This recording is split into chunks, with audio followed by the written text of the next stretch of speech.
மாவட்டம் ஜெயங்கொண்டம் சட்டமன்ற உறுப்பினர் வைத்தி பொதுமக்களுக்கு நன்றி தெரிவித்தார். கொடுக்கூர், குடிகாடு, இடையக்குறிச்சி உள்ளிட்ட பல்வேறு கிராமங்களில் நன்றி தெரிவித்தார். பொதுமக்கள் ஆரத்தி எடுத்தும் புத்தகங்கள் வழங்கியும் உற்சாக வரவேற்பு அளித்தனர்.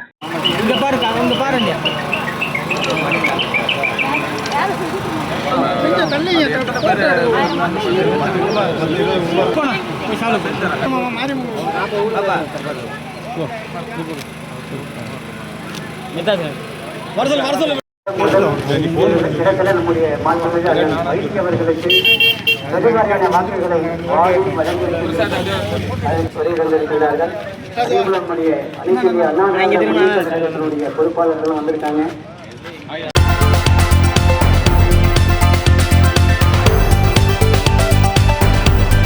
சட்டமன்ற தொகுதியில் தாவேக சட்டமன்ற உறுப்பினர் சிவக்குமார், கட்சியின் நிர்வாகிகள், பல்வேறு அணி பொறுப்பாளர்கள், தனது வெற்றிக்காக உழைத்த தொண்டர்களுக்கு தனியார் திருமண மண்டபத்தில் நன்றி தெரிவித்தார்.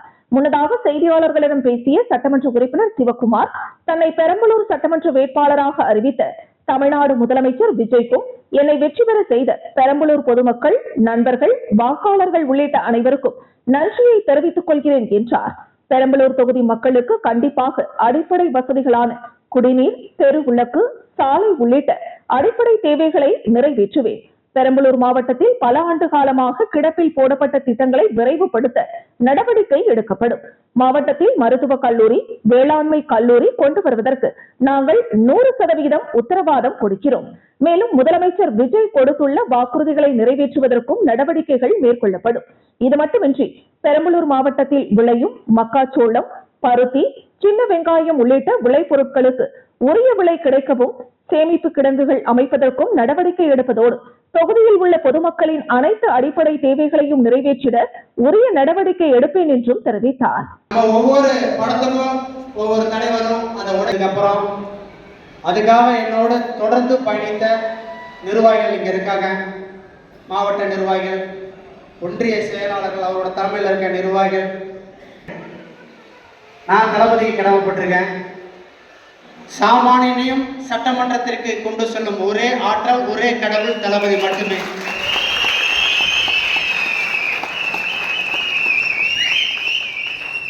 இதே அண்ணன் அமைச்சர் அவர்களுக்கு இந்த நேரத்தில் நாம் நன்றி தெரிவிச்சுக்கணும்.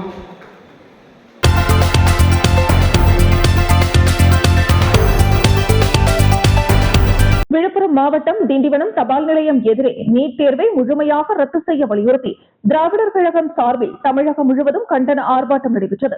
ஆர்ப்பாட்டத்திற்கு திராவிடர் கழக மாநில இளைஞரணி துணை செயலாளர் வழக்கறிஞர் தம்பி பிரபாகரன் தலைமையில் திண்டிவனம் சட்டமன்ற உறுப்பினர் வன்னியரசு கலந்து கொண்டு நீட் தேர்வை ரத்து செய்ய கோரி கண்டன கோஷம் எழுப்பினார். மாவட்ட இளைஞரணி தலைவர் ரமேஷ் வரவேற்புரை ஆற்றினார்.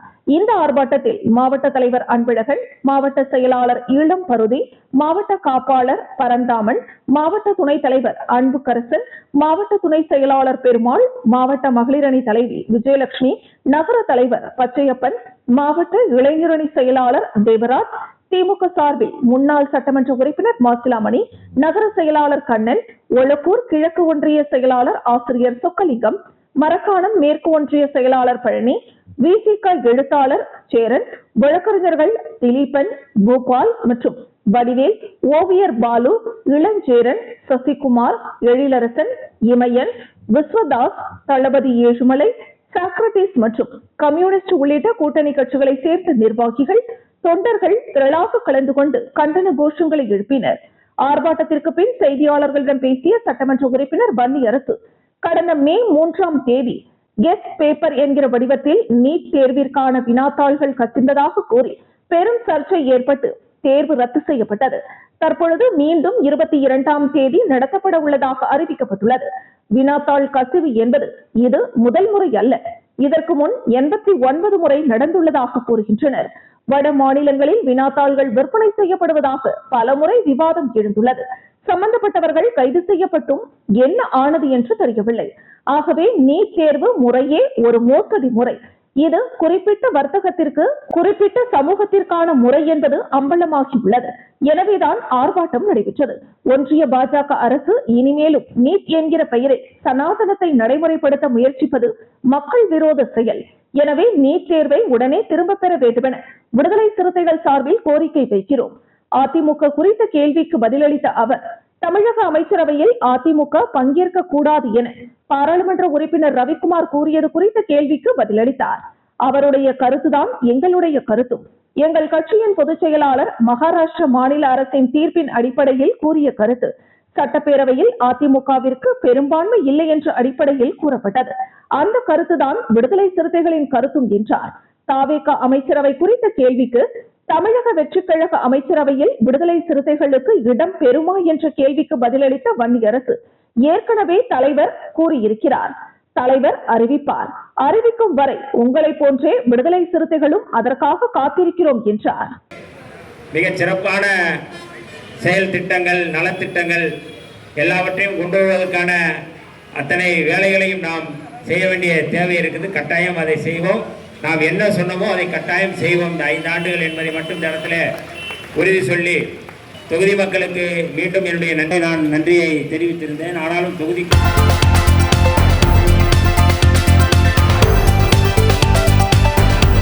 மயிலம் வள்ளி தெய்வானை சுப்பிரமணிய சுவாமி கோவிலில் வைகாசி மாத கிருத்திகை விழா நடைபெற்றது. கிருத்திகை விழாவை முன்னிட்டு நேற்று காலை கோவில் வளாகத்தில் உள்ள பாலசித்தர், விநாயகர், வள்ளி தெய்வானை, சுப்பிரமணியர், நவக்கிரக சுவாமிகளுக்கு அபிஷேக வழிபாடு நடைபெற்றது.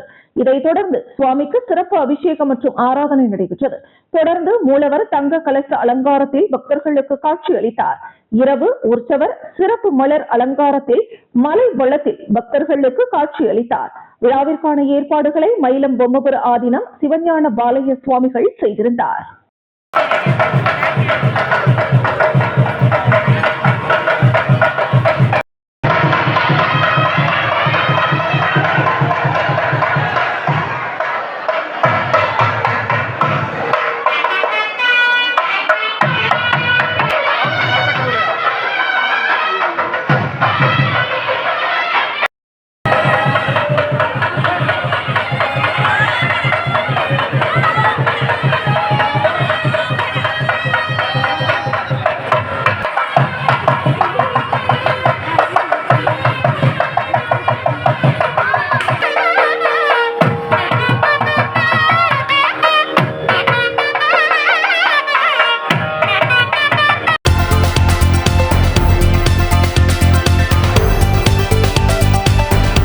விழுப்புரம் மாவட்டம் திண்டிவனம் அடுத்த தென்பசியார் கிராமத்தில் உள்ள ஸ்ரீ நாக அங்காளம்மன் கோவிலில் வைகாசி மாத அமாவாசையை முன்னிட்டு ஊஞ்சல் உற்சவம் நடைபெற்றது.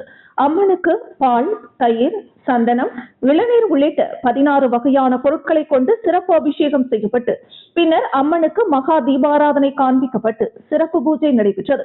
இதனைத் தொடர்ந்து உற்சவ அம்மன் சிறப்பு அலங்காரத்தில் கோவிலை சுற்றி வலம் வந்து அதன் பின்னர் ஊஞ்சலில் பொதுமக்களுக்கு காட்சி அளித்தார். இதில் திரளான பக்தர்கள் கலந்து கொண்டு அம்மனுக்கு தாலாட்டு பாடி ஊஞ்சல் உற்சவம் வெகு விமர்சையாக நடைபெற்றது.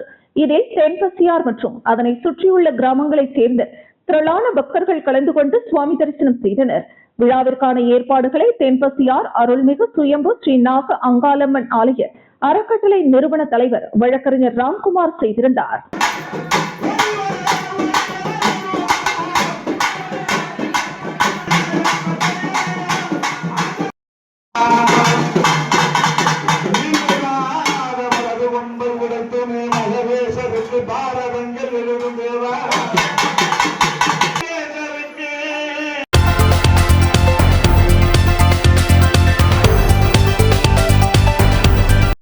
கல்பாக்கத்தில் இயங்கி வரும் சென்னை அணுமின் நிலையம், இந்திரா காந்தி அணு ஆராய்ச்சி மையம், பாபா அணு ஆராய்ச்சி மையம் என பல்வேறு பிரிவுகளின் கீழ் அணுமின் நிலையங்கள் இயங்கி வருகின்றன.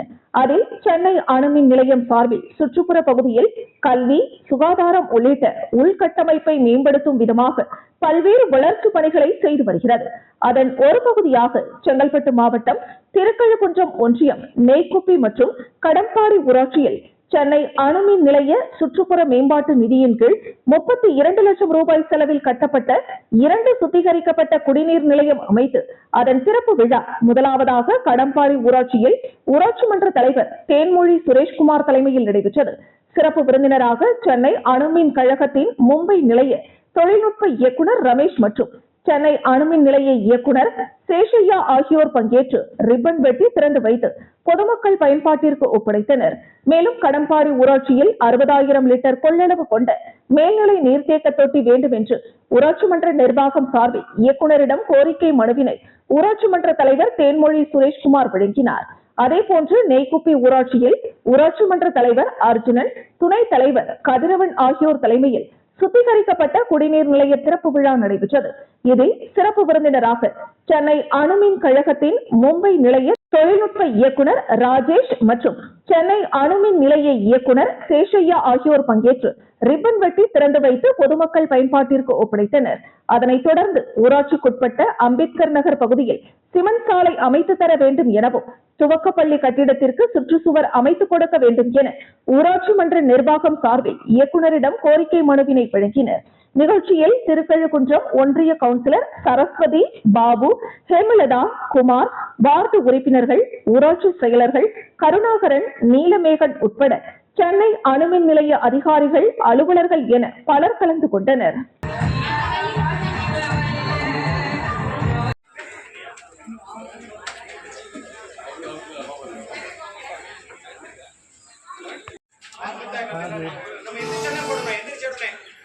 Sir, here, sir. Sir, here, sir. Thank you, sir.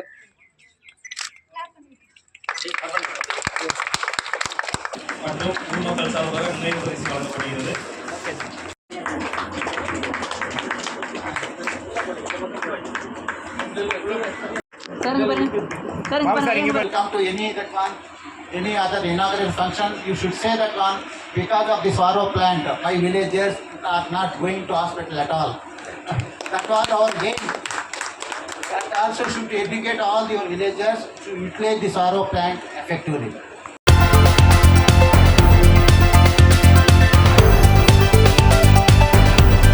Chennai அடுத்த குரோம்பேட்டை பார்வதி மருத்துவமனை வளாகத்தில் அதிநவீன தூக்க ஆய்வு மற்றும் சிகிச்சை மையத்தை வெற்றிகரமாக தொடங்கியது. இந்த அறிமுக நிகழ்ச்சி கடந்த 15ஆம் தேதி பார்வதி மருத்துவமனை ஏ பிளாக் 4வது மாடியில் நடைபெற்றது. இதில் மருத்துவ நிபுணர்கள், ஊடகத்தினர் மற்றும் சிறப்பு விருந்தினர்கள் கலந்து கொண்டனர். புதிதாக தொடங்கப்பட்டுள்ள தூக்க ஆய்வு மையம் தூக்க குறைபாடுகள் தொடர்பான பல்வேறு நோய்களுக்கு மேம்பட்ட பரிசோதனை மற்றும் சிகிச்சை வசதிகளை வழங்கும் வகையில் அமைக்கப்பட்டுள்ளது. குறிப்பாக தூக்கத்தில் மூச்சு தடை, நித்திரையின்மை, அதிக உறக்கம் மற்றும் சோர்வு, குரட்டை பிரச்சனை மற்றும் சுவாசம் தொடர்பான தூக்க குறைபாடுகளை கண்டறிந்து சிகிச்சை அளிக்கும் வசதிகள் இதில் இடம்பெற்றுள்ளன. நவீன தொழில்நுட்ப கருவிகளுடன் செயல்படும் இந்த மையம் நோயாளிகளுக்கு துல்லியமான பரிசோதனை மற்றும் தனிப்பட்ட சிகிச்சை திட்டங்களை வழங்கும் நோக்கத்துடன் உருவாக்கப்பட்டுள்ளது. இந்த நிகழ்வில் லூவன்ஸ்டைன் மருத்துவ தொழில்நுட்பம் GmbH நிறுவனத்தின் இந்திய துணை கண்ட வணிக மேலாளர் சதீஷ் ஷெட்டி மற்றும் ஜெர்மனியை சேர்ந்த லூவன்ஸ்டைன் மருத்துவ நிறுவனத்தின் தொழில்நுட்ப தலைவர் அலெக்சாண்டர் ஷூபர்ட் ஆகியோர் சிறப்பு விருந்தினர்களாக கலந்து கொண்டனர். பார்வதி மருத்துவமனையின் மேம்பட்ட நுரையீரல் மற்றும் தூக்க மருத்துவ நிபுணர் டாக்டர் கார்த்திக் நாகராஜு தூக்க குறைபாடுகளை ஆரம்ப நிலையிலேயே கண்டறிதலின் அவசியம் குறித்து உரையாற்றினார். பார்வதி மருத்துவமனையின் தலைவர் மற்றும் குழும முதன்மை செயல் அதிகாரி டாக்டர் முத்துக்குமார் மற்றும் மருத்துவ இயக்குனர் டாக்டர் சோபியா அன்சென்டா ஆகியோர் சிறப்பு சிகிச்சை மையங்கள் மூலம் தரமான மருத்துவ சேவைகளை மக்களுக்கு வழங்குவதில் மருத்துவமனை தொடர்ந்து உறுதியாக செயல்பட்டு வருவதாக தெரிவித்தனர். இந்த பகுதியில் சென்னையில் இந்த கருவியை இன்று துவங்கியதற்கு மிக்க மகிழ்ச்சி அடைகிறேன். டைரெக்டாக உங்களுக்கு தூக்கம் அஃபெக்ட் ஆகிறதுனால, குவாலிட்டி ஆஃப் ஸ்லீப் அஃபெக்ட் ஆகிறதுனால அடுத்த நாள் காலையில் அவங்க வேலை பண்ணுறக்கூடிய டெய்லி ஒர்க், அதில் ஃபோக்கஸ் பண்ணுறதுல, ஆக்டிவிட்டியில், எனர்ஜி லெவல்ஸ், அப்புறம் quality of day time activity, day time working எல்லாமே அஃபெக்ட் ஆகுது. ஸோ இது not just effect on health, on quality of ஒர்க்லேயும் அவங்களுக்கு பாதிப்புகள் வரலாம். இது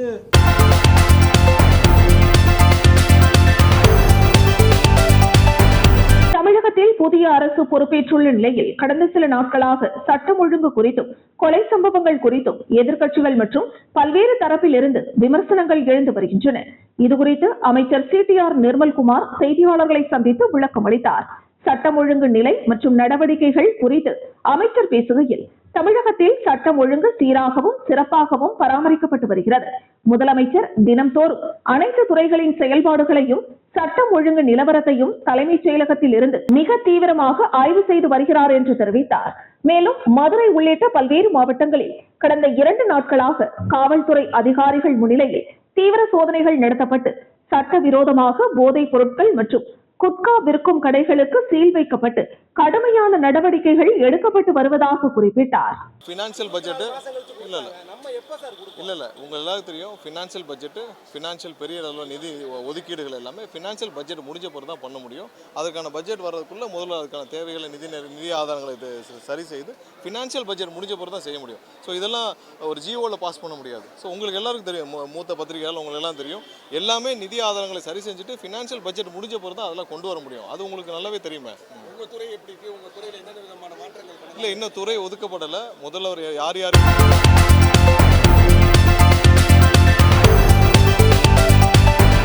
தெற்கு ரயில்வே சென்னை மண்டலத்தின் கீழ் செங்கல்பட்டு, காஞ்சிபுரம், அரக்கோணம் இடையே 56 கிலோமீட்டர் தூரத்திலான ரயில் பாதை உள்ளது. இதனிடையே 12 ரயில் நிலையங்கள் மற்றும் 20க்கும் மேற்பட்ட இடங்களில் ரயில்வே கேட் அமைந்துள்ளது. ரயில் வரும்போது இந்த ரயில்வே கேட் பகுதிகளில் கேட் மூடப்படுவதால் போக்குவரத்து பாதிக்கப்படுகிறது. குறிப்பாக செங்கல்பட்டு, காஞ்சிபுரம் இடையிலான 30 கிலோமீட்டர் தூரத்திலான ரயில் பாதையில் வில்லியம்பாக்கம், பாலூர், உள்ளாவூர், பழைய சீவரம், சங்கராபுரம், புளியம்பாக்கம், வாலாஜாபாத்தில் 2 இடங்கள், நத்தப்பேட்டை, வையாவூர் ஆகிய பகுதிகளில் ரயில்வே கேட் அமைந்துள்ளது. ரயில்வே கேட் மூடப்படுவதால் வாகனங்கள் மூலம் பயணிப்போர் குறித்த இடத்திற்கு குறித்த நேரத்திற்கு செல்ல இயலாமல் காலதாமதம் ஏற்படுகிறது. இதனை தவிர்க்க செங்கல்பட்டு, காஞ்சிபுரம் இடையிலான ரயில்வே கேட் பகுதிகளில் மிக முக்கியமான இடங்களில் சுரங்கப்பாதை அமைக்க ரயில்வே நிர்வாகம் சார்பில் திட்டமிடப்பட்டுள்ளது. அதில் ஒன்றாக சங்கராபுரம் ரயில்வே கேட் பகுதியில் சுரங்கப்பாதை அமைக்க தீர்மானிக்கப்பட்டு பணி துவங்க நடவடிக்கை மேற்கொள்ளப்பட்டுள்ளது. பணி காரணமாக இப்பகுதி ரயில்வே கேட் வழியாக வாகன ஓட்டிகள் மற்றும் பயணிகள் செல்ல தடை விதித்து மாற்று வழியை பயன்படுத்த அறிவிப்பு பதாகை வைக்கப்பட்டுள்ளது. இந்த நிலையில் சங்கராபுரம் ரயில்வே கேட்டில் சுரங்கப்பாதை அமைப்பதன் மூலம் பல வகையில் பாதிப்பு ஏற்படக்கூடும் என சங்கராபுரம் பகுதியினர் எதிர்ப்பு தெரிவித்ததை அடுத்து நேற்று கருத்து கேட்பு கூட்டம் நடைபெற்றது. வாலாஜாபாத் தாசில்தார் இந்துமதி தலைமையில் நடைபெற்ற இந்த கூட்டத்தில் காஞ்சிபுரம் துணை காவல் கண்காணிப்பாளர் ராதாகிருஷ்ணன் மற்றும் அப்பகுதியினர் பங்கேற்றனர்.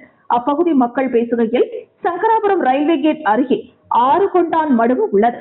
மழை காலத்தில் இந்த மடுவிற்கு ரயில்வே கேட் வழியாக தண்ணீர் சென்றடைகிறது. மேலும் ரயில்வே கேட்டை சுற்றி நீர்பிடிப்பு பகுதியாக உள்ளது. ரயில்வே கேட்டில் சுரங்கப்பாதை அமைப்பதால் தண்ணீர் தேக்கமாகி வெளியேற இயலாத நிலை ஏற்படும். மேலும் ரயில்வே கேட் முன் பகுதியில் தண்ணீர் போக்கு தடைபட்டு கிராம குடியிருப்புகளில் தேக்கமாகும். எனவே இப்பகுதியில் சுரங்கப்பாதைக்கு பதிலாக ரயில்வே மேம்பாலம் அமைக்க நடவடிக்கை எடுக்க வேண்டும் என்றும் அவர்கள் கூறினர். உயர் அதிகாரிகளிடம் ஆலோசித்து அடுத்த கட்ட நடவடிக்கை எடுக்கப்படும் என வாலாஜாபாத் தாசில்தார் கூறியுள்ளார்.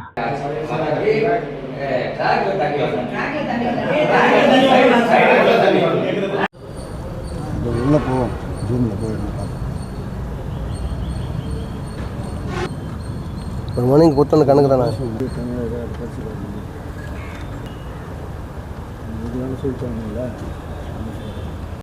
வணக்கம். சங்கராபுரம் கிராமம், கதிரவன், என் பேர் கதிரவன். அது இந்த ரயில்வே கேட் வந்து பார்த்திங்கன்னா சுரங்கப்பாதை போகிறதா ரயில்வே நிர்வாகம் வந்து எங்களுக்கு அறிவிச்சிருந்தது. அந்த ரயில்வே நிர்வாகத்தில் நாங்கள் கேட்டுக்கொண்டபடி இன்றைக்கி கருத்து கேட்பு கூட்டம் நடைபெற்றது. இந்த கருத்து கேட்பு கூட்டத்தில் எங்களுடைய முழு எதிர்ப்பை நாங்கள் தெரிவிச்சிருக்கிறோம். ஏன் இதை நாங்கள் எதிர்க்கிறோம் அப்படின்னு சொன்னீங்கன்னா, இப்போ வந்து பார்த்திங்கன்னா எங்களுக்கு அது பக்கத்தில் இருக்கிற ஒரு 3 கிலோமீட்டர் அளவுக்கு அங்கே நீர்நிலைகள் தான் இருக்குது, ஏரிகள் தான் இருக்குது. இந்த ஏரிகள் முழுக்க மழை காலத்தில் இந்த பருவமழை பெய்யும்போது முழுக்க அந்த ஏரி நிரம்பி வரும். மேலிருந்து தண்ணி எல்லாமே எங்கள் ஊர் வழியாக தான் வரணும். அது பார்த்திங்கன்னா ஃபுல்லாக அந்த சுரங்கப்பாதை முழுக்க இது தண்ணிக்குள்ளே சுரங்கப்பாதை தான் இருக்குது அமையும் தவிர சுரங்கப்பாதைக்குள்ள தண்ணி இருக்காது. வணக்கம். காஞ்சிபுரம் மாவட்டம், வாலாஜாபாத் வட்டம், பழைய சிவ ஊராட்சி சேர்ந்த சங்கராபுரம் ரயில்வே கேட்டில் LC 14 ரயில்வே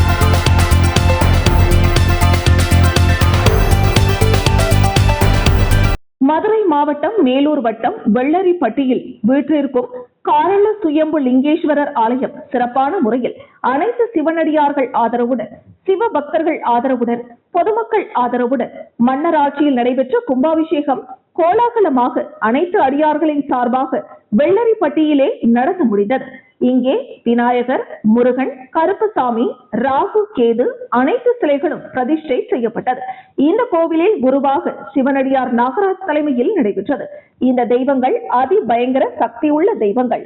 இங்கே பக்தர்கள் கோரிக்கை வைத்தால் உடனே நிறைவேறும். இந்த கும்பாபிஷேகத்திற்கு கைலாய வாத்தியத்துடன் நவ சுமங்கலி பூஜையும் கோலாகலமாக நடைபெற்றது. தேடி வர அழுக அற்றமகற்றி நீடித்த ஆயுள் அருளுக 9 கோல் நற்றுணையும் உதவியாகிற அருளுக 12 ராசிகள்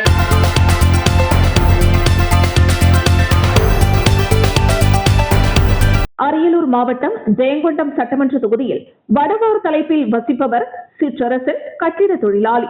இவரது மகன் கார்த்திக் உறைவாள் விளையாட்டு வீரர். ஜூன் மாதம் 1ஆம் தேதி காஷ்மீர் மாநிலத்தில் நடைபெறவிருக்கும் தேசிய உறைவாள் விளையாட்டில் நிதி உதவி இல்லாததால் ஜெயங்கொண்டம் சட்டமன்ற உறுப்பினர் வைத்தியலிங்கத்திடம் மனு அளித்தார். மனுவை படித்து பார்த்தவுடன் கார்த்திக் காஷ்மீர் சென்று வருவதற்கு தேவையான நிதி உதவியை வழங்கினார். நிதி உதவியை பெற்றுக்கொண்ட கார்த்திக் காஷ்மீரில் வெற்றி பெற்று தனது வெற்றியை சட்டமன்ற உறுப்பினருக்கு சமர்ப்பிக்க உள்ளதாக தெரிவித்தார்.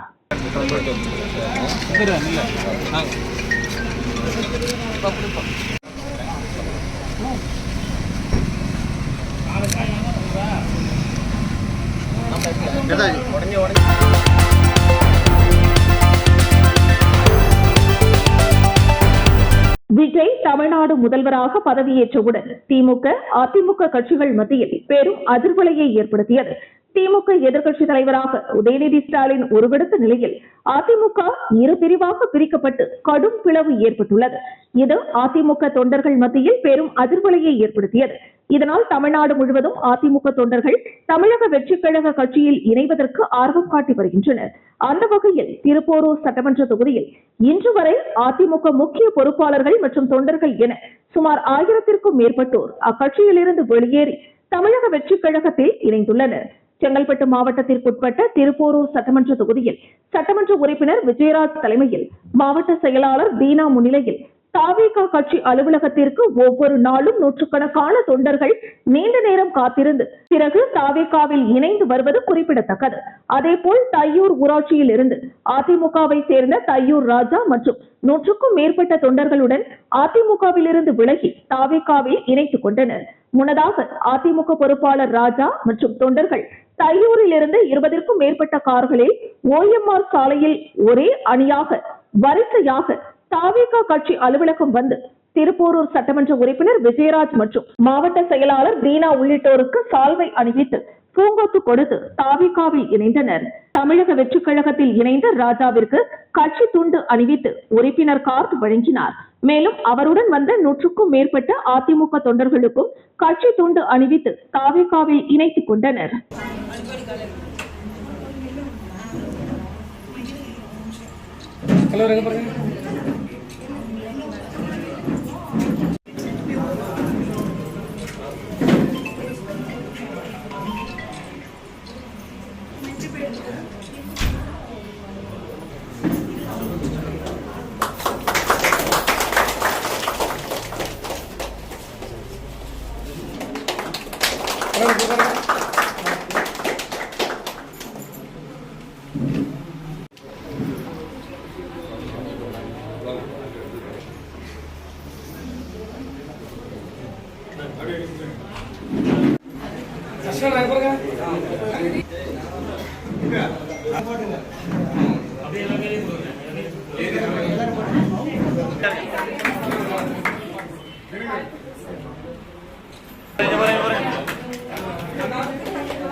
மதுரை கருமாத்தூரில் நாளை காலை நடைபெற உள்ள சேயோன் படத்தின் பூஜையில் கலந்து கொள்வதற்காக மக்கள் நீதி மய்ய தலைவரும் மாநிலங்களவை உறுப்பினருமான கமலஹாசன் சென்னையிலிருந்து விமானம் மூலம் மதுரை வந்தடைந்தார்.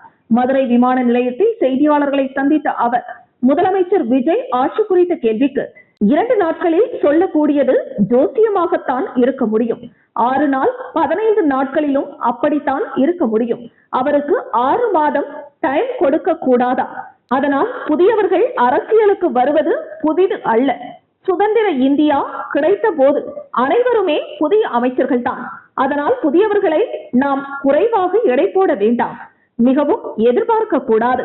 என்ன நடக்குமோ அதை பார்த்துட்டு நீங்க தான் ஓட்டு போட்டீங்க, நீங்க தான் அது நல்லபடியா நடக்கிறதா என்று கவனிக்க வேண்டும். நாங்களும் கண்காணிக்கிறோம். திராவிட கட்சிகள் இல்லாத ஒரு புதிய ஆட்சி குறித்த கேள்விக்கு தமிழ்நாட்டில் இருந்து தமிழ் பேசுகிற ஒருவர் கட்சி ஆரம்பித்தால் அதற்கு பேர் திராவிட கட்சி தான் என்னை பொறுத்தவரை என்று குறிப்பிட்டிருந்தார். விஜய் ஆட்சிக்கு வந்தது குறித்து பேசுகையில் கமல் வெற்றி பெற்றிருந்தால் கூட பொறாமைப்பட்டிருப்பேன் என சிரிப்புடன் ரஜினி கூறியது குறித்த கேள்விக்கு சிரிப்போடுதான் சொன்னாரே தவிர நாங்கள் 2 பேருமே ஒருத்தர் பார்த்து பொறாமைப்பட்டது கிடையாது, போட்டி போடுவோம், ஆனால் பொறாமைப்பட்டது இல்லை என்று குறிப்பிட்டார். We are the best sportsmen you can find in Tamil Nadu. அது நாங்க சினிமா துறையில் இருக்கிறோம். நாங்க கிரிக்கெட் விளையாடி இருந்தாலும் இப்படித்தான் இருந்திருக்கும். சினிமா குறித்து முதல்வரிடம் கோரிக்கை வைத்தது குறித்த கேள்விக்கு அதுதான் இருக்கே, நீங்க படிச்சு கூட பார்க்க மாட்டீங்க, முதல்வர் கிட்ட இருக்கு, பத்திரிகையில் உங்கள் நண்பர்களே அதை போட்டிருக்காங்க, மீண்டும் மீண்டும் அதையே பேசிக்கிட்டு இருப்பதை விட அதுல நல்லது எதுன்னு உங்களுக்கு தோணுதோ அதனை சிறப்பாக கோடிட்டு காட்ட வேண்டியது உங்கள் கடமை. முதலமைச்சர் விஜய் அரசியல் தலைவர்களை சந்தித்தது மற்றும் அதிமுகவில் ஏற்பட்டுள்ள பிளவு குறித்த கேள்விக்கு அதை வேடிக்கை பார்க்கிறேன் என கமல் கூறினார்.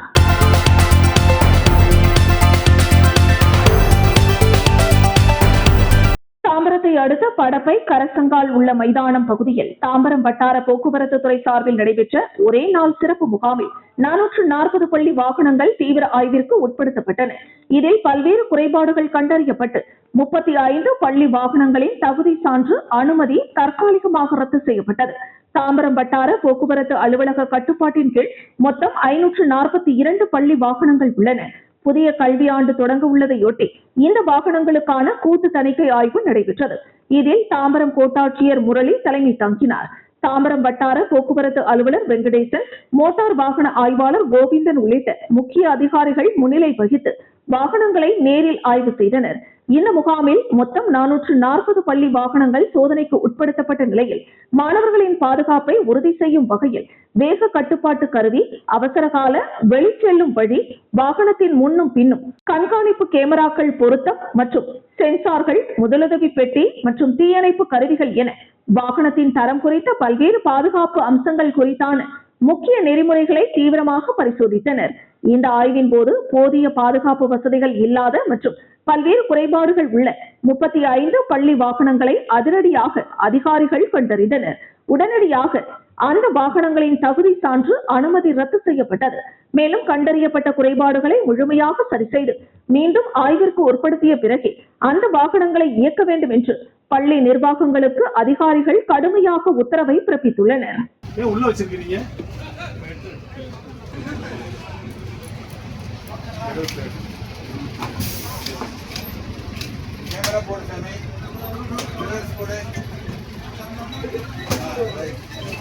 இந்த ஃபயர் எக்ஸிக்யூஷன் எங்க பாருங்க, அதே ஃபயர் எடுத்து கூட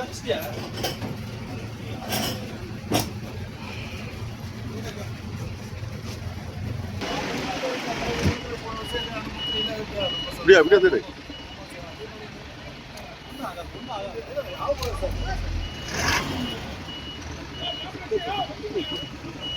ராஜா எல்லாம் டிலே ஏனி இருக்கு.